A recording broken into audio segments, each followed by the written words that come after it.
ગીર સોમનાથના કોડીનારમાં વીજ વિભાગે ચેકિંગ હાથ ધર્યું। 27 કારના કાફલા સાથે વીજ વિભાગની ટીમ ત્રાટકી। જીન પ્લોટ ઉના ઝાપા વિસ્તારમાં વીજ ચેકિંગ કરાયું। રાજપૂત ચોક શેખ ફળિયા સહિતના વિસ્તારોમાં વીજ ચેકિંગ।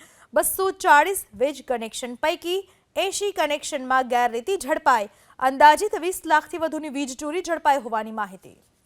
આ વિશે વધુ માહિતી આપવા આપણી સાથે જોડાઈ ચૂક્યા છે મારા સંવાદદાતા દિલીપ મોરી। દિલીપ, ક્યારે આવી ચેકિંગ હાથ ધરવામાં આવ્યું, કઈ રીતે લોકો ગેરરીતિ કરતા હતા, શું જાણવા મળી રહ્યું છે? જે વાત કરવામાં આવ્યું તો આજે વહેલી સવારે કોડી નામનો સારા જાપા વિસ્તાર છે, ઉના જાપા વિસ્તાર છે, જીન પ્લોટ, શેખ ફળિયા, અલગ અલગ જે વિસ્તારો છે સિટી વિસ્તાર।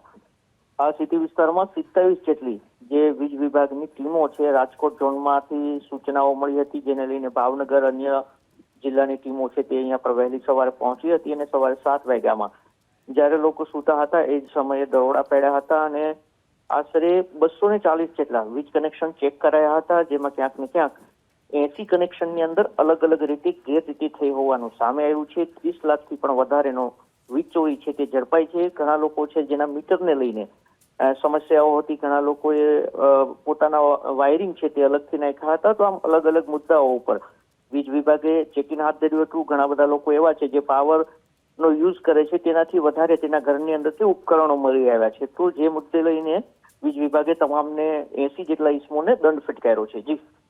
જી આભાર આપનો તમામ માહિતી બદલ દિલીપ।